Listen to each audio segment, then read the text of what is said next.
Good evening, everyone. My name is Rajkumar Raghunath Bosle. Today date is 22 July 2021. Today's video topic is array in Java. Array is a container which holds the multiple value of same data element. Arrays cannot hold the different data element in one container.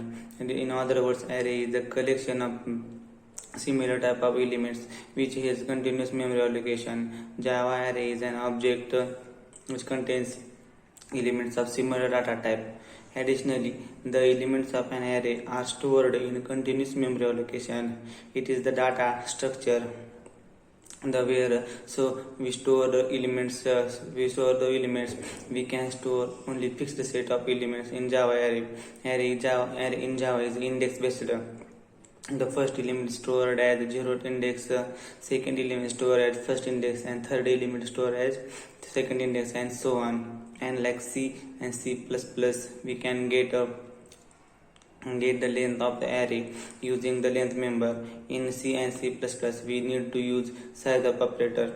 In Java, array is an object is dynamically generated class. Java array inherit the object class and implement the serializable as well as clonable interface. We can store the primitive values of the object in array in Java. Like C++, we can also create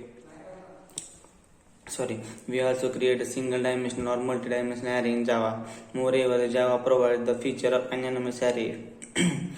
Java provides the feature of anonymous array which is not available in C or C++.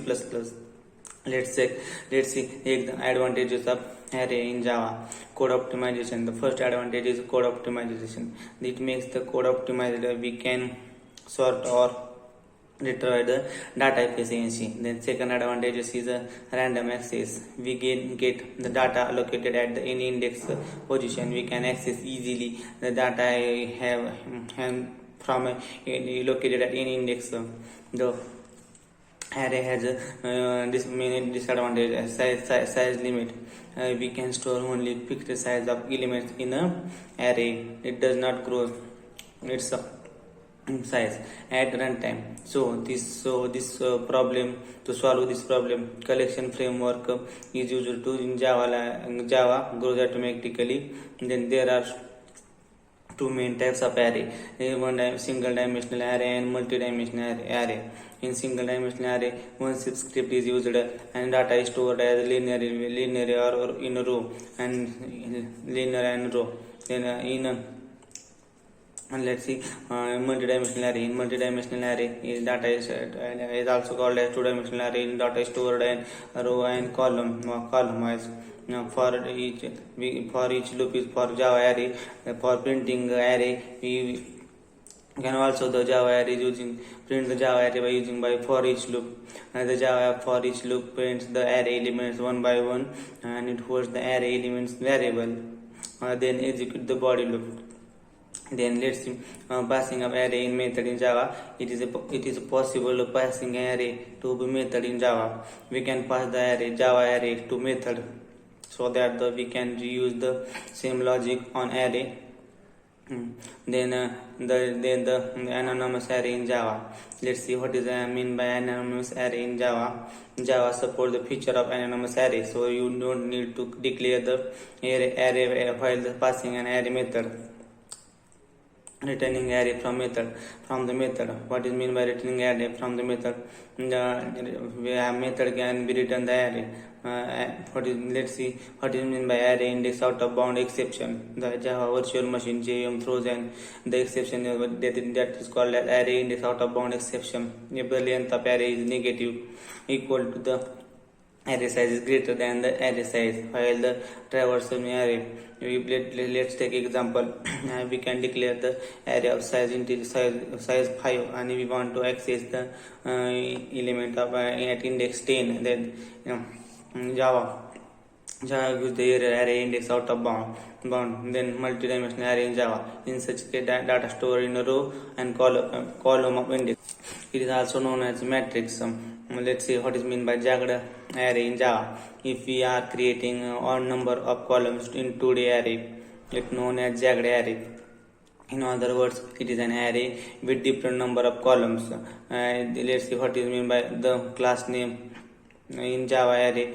In Java array is object. An array is an object. For array object, a proxy class is created whose name can be obtained by the get class get name method. An object. The feature of the copy of Java array is also available in array.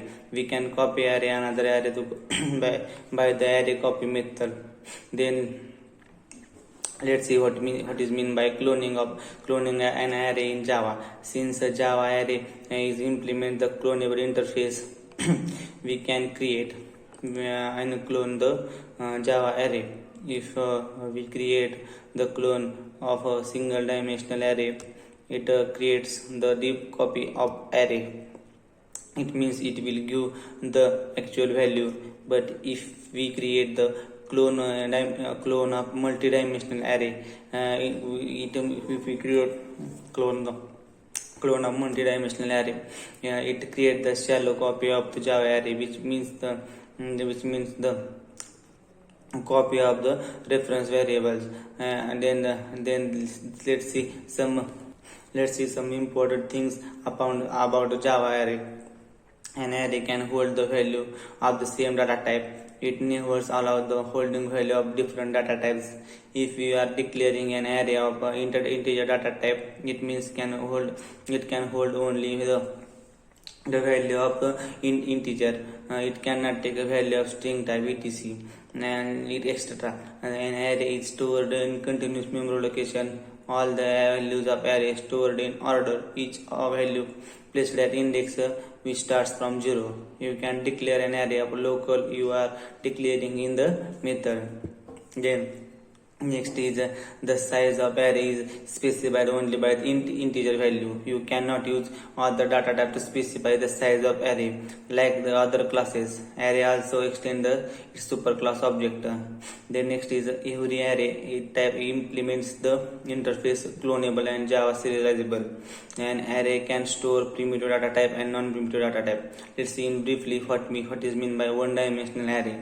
One-dimensional array is always used to only one subscript, and one-dimensional array behaves like a list of variables. You cannot access the variables of an array by using an index of square brackets preceded by name of that array. Index value should be integer. And for let's see the next type of array is multi-dimensional array. Two-dimensional array or 2D, short form is 2D. It is a simplest form of multi-dimensional array.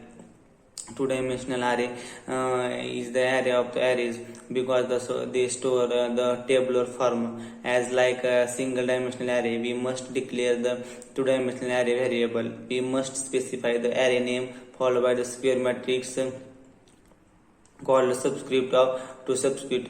And the two-dimensional array is stored in the tabular form of the row column. The two-dimensional array which uses the subscript where the first index behaves like a row and the second index behaves like a column.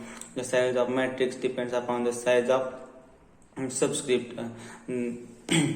Let's take an example of array. If you want to hold the integer, if you want to hold the integer values, then you can create an array of can hold 50 values of integer type instead of declaring individual variables of such as a1 a2 and up to a49. You declare one array variable that holds the all 50 values. You can access the values of array by using a of 0, a of 1 and so on for up to a of 49. Let's take another real life or real time example. Let's say you want to store id of 10 students. Then you can declare an array that can hold the integer data type values. You don't need to declare the 10 individual variable of integer data type. Array, because of array code we can achieve the code optimization and we can access the any element any index element easily. That is the main advantages of array. Thank you. For that is information about array in Java.